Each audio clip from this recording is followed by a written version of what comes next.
All right, FightHype.com, Sean Zittel. Really, a joy to be just a joy to be joined by ESPN's own and 2023's newest inductee to the International Boxing Hall of Fame, my man Timothy Bradley, always educating us on the sport. Man, how you doing, Tim? Great to see you, man.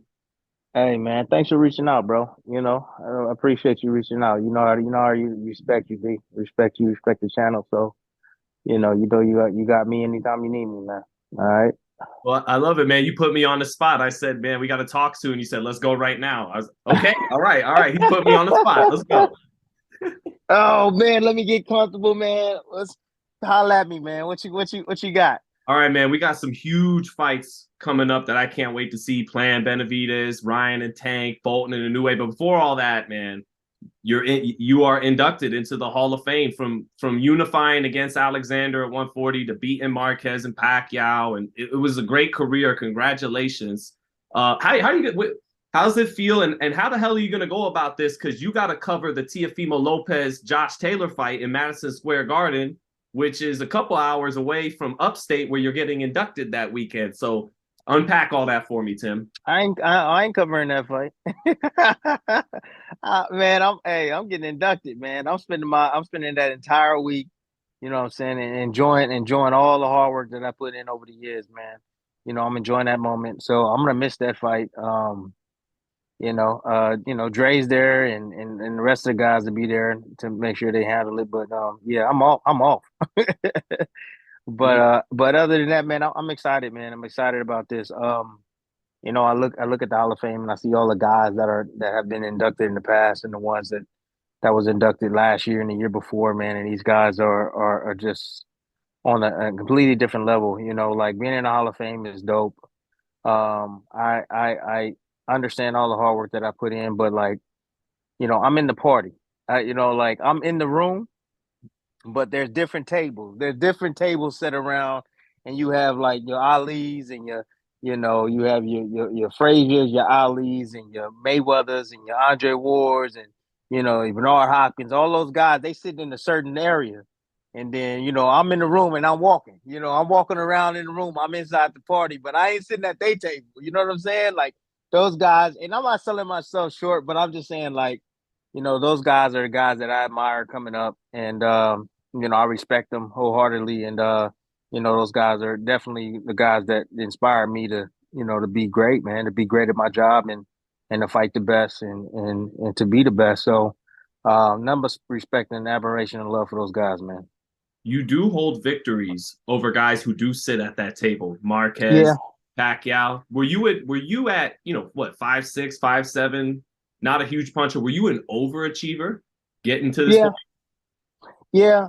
yeah. I thought about that the other day, and I was trying to explain that to my daughters because they play competitive soccer, and I wasn't the skillful guy in the bunch. Like, I didn't have like a whole lot of nuance in my game to where it was like you can see like, man, he's so skillful. He's so skillful. You know what I'm saying? I just did everything pretty much average or so. Did everything pretty much well in the ring. Nothing really like stood out completely. I mean, I had a big heart. I always came in conditioning. I was always like conditioned tremendously. That was number one. But it was more like I had a few tactics that I would use, and I would alter them back and forth. And my technique, of course, wasn't so great, but that also helped me. That also helped me inside the ring because I can throw punches in bunches. And I didn't care what kind of position I was in. It didn't matter. I would just let them go. You know what I'm saying? And I'll be able to land and win on points most of the time. So um, you don't necessarily have to be the most skillful fighter, but if you're willing to put in the work, you put in the time in the gym, if you're willing to uh, become like more studious with boxing, understanding the game and understanding styles and how to deal with them and knowing what you need to do in certain situations and doing them at the right time, then you can win a lot of championships. You can win championships. You don't have to be the most talented guy. You don't have to have the most skills in the game. Tactics, technique, and of course, will to win, baby. I mean, that could take you a long way in the game.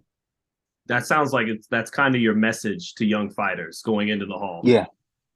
Yeah, absolutely. Well, going into the hall, honestly, it's about fighting the best. That's what it's about.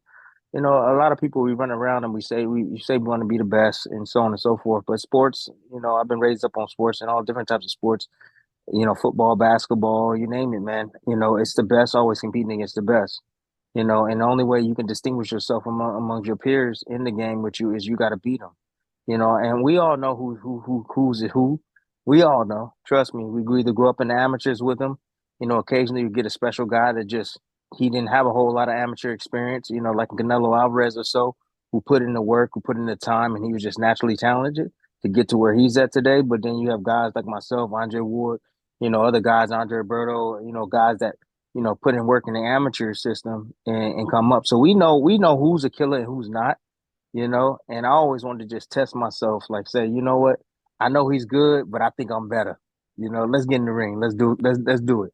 And that's what it's all about. That's the way you get into the hall. You fight tough competition after tough competition, and you kill two birds with one stone that way because the harder the competition, the more money you can ask for, baby. You can ask for. So, instead of just trying to get as much bread as you possibly can and just facing a journeyman or whatever. I mean, I understand that you can't fight killers all the time, but for me, man, Mhm. if you go from me winning that championship on, bro, I was fighting killer after killer after killer after killer after killer, man. And that's the reason why they induct me in the Hall of Fame, man. They respected my schedule. I'm going to talk about you like you're not here. I think you underrated Bradley a little bit on the hand speed, the feet, the hands, the hand Yeah. speed to move around on the outside with speed, and then he was very good at getting in your chest. But like you did mention, you did at least give him credit for combination punching. But I Well, think it was more tactical work, B. It was more like when I say tactical work, it's like it's decision making. It's decision making and doing the right thing at the right time, using the right skill at the right time. So it was like times where like I know like man, I can't let this guy box me on the outside. Like he's a better boxer. Like I gotta get in his chest. I gotta mix it up. I gotta get off my combinations, and then I gotta be defensive afterwards, and then I gotta get in his chest again. You know what I'm saying? So that was more the thing. Like when I fought Gene Witter, it wasn't.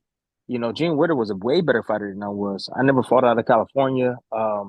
I was, you know, coming in the ring, had very little experience, but I studied him for over a year. I knew one little weakness. I knew he liked to pull back, and I literally set that shot up. That overhand right that landed in the sixth round, I set that shot up, man. I didn't throw the overhand right the entire night until the sixth round. That was part of the game plan because I knew eventually he will stop respecting the low jab to the body, and I knew he would just try to move his back, bend his back, head back like that, and I knew that overhand right was gonna be there, And when I turned it over, it landed, and then that's when the whole fight changed from there. But you know, he was quick, he was strong, he had more experience than me. I was fighting in his hometown. He had all the advantages, you know. But again, execution. If you mhm. can execute your game plan, B, if you're smart, if you're intelligent, have ring intelligence, that we call that boxing IQ, ring intelligence, you can win a lot of fights. Of course, you got to have some skill along with that. As you mentioned, the speed, the skill, the speed, the foot speed, the closing speed, the hand speed. You know what I'm saying? How gutsy I was. Of course, man. You gotta have something along to come along with that. But it's just not all. It's just not all skill now. It's how you use the skill. That's important. Yeah, that sounds next level, man. You're figuring I'm not stinging him too bad with the jab of the body, so he's going to start conceding it because he doesn't Yeah. want. Yeah, so he said, "All right, I'll take advantage of that." Oh yeah. Oh yeah. See, you don't let the right hand go until you don't never let the right hand go until they stand still. So you tame them first. You get them used to it. Then they just start to try to block it. Either they'll tuck down or they'll step back or lean back or try to get out of the way. When they stepping back, you don't want to release the right hand because they'll make your right hand short. But as soon as they stay there and try to take it on and try to counter, right hands, time. Let's go. Hmm. Little advice for you guys out there. The guy stays home after you shoot that jab to the body. You know the right hand should come next. Hmm. And to close on you getting in, man. I'll Mm-hmm. bunch these two in.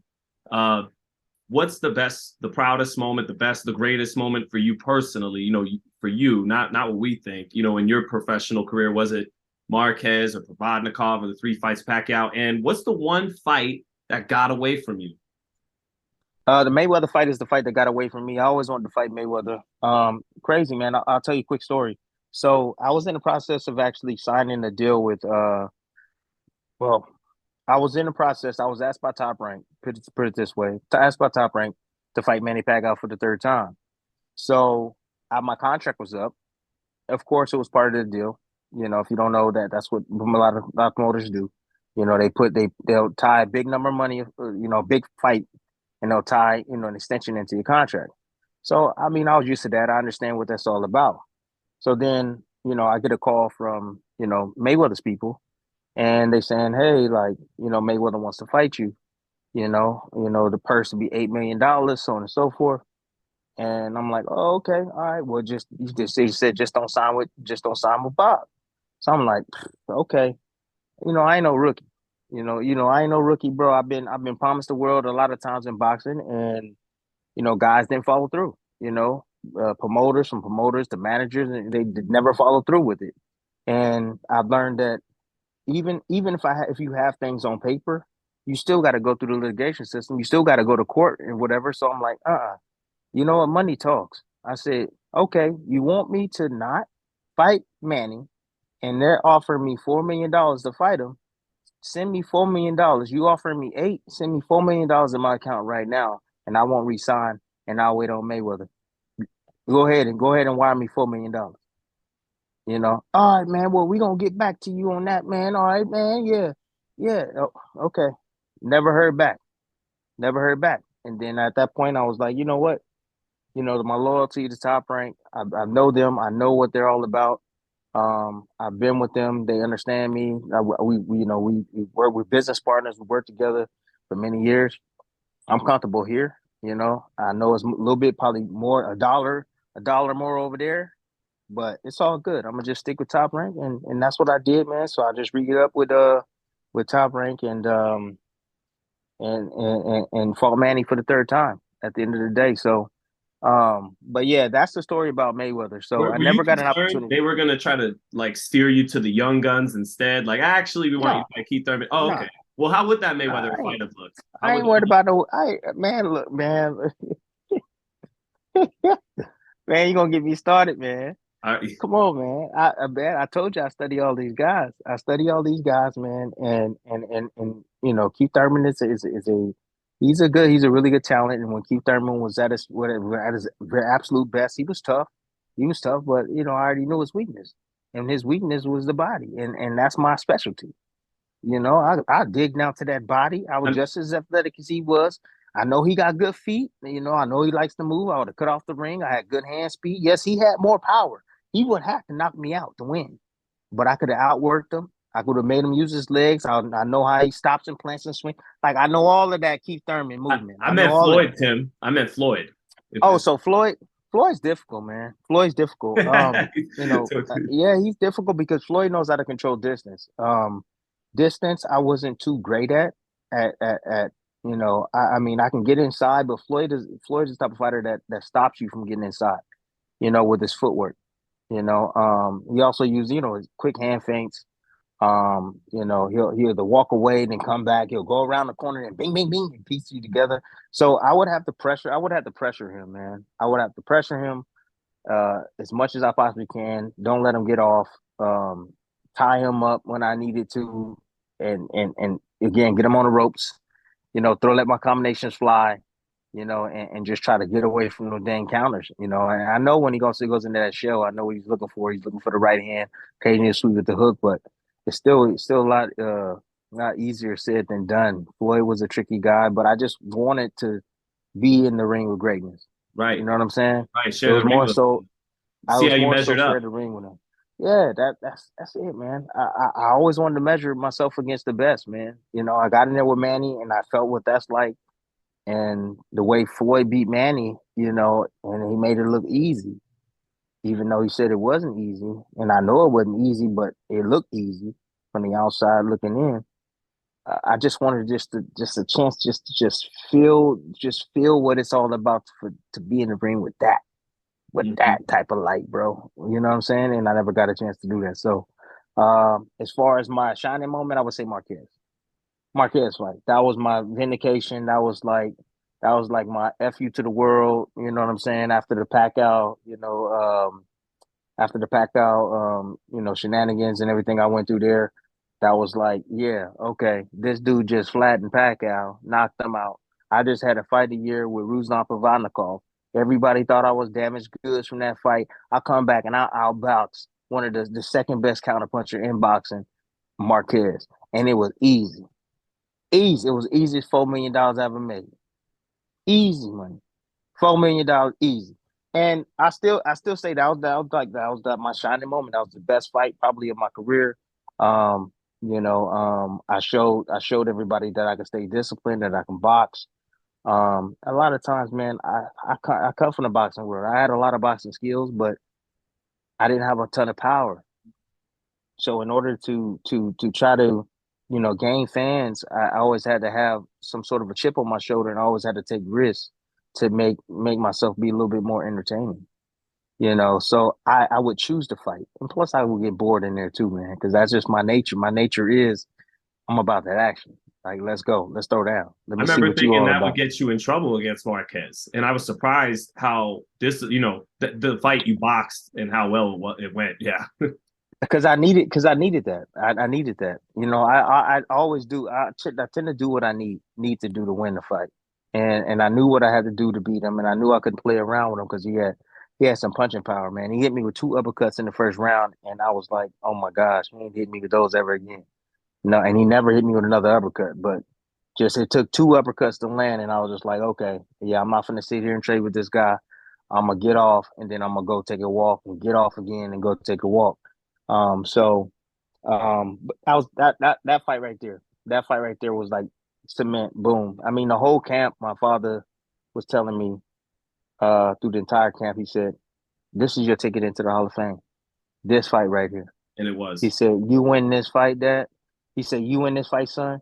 He said, "You in the Hall of Fame." So he was screaming at the whole camp, "Hall of Fame, baby, Hall of Fame!" I still remember it, man, today.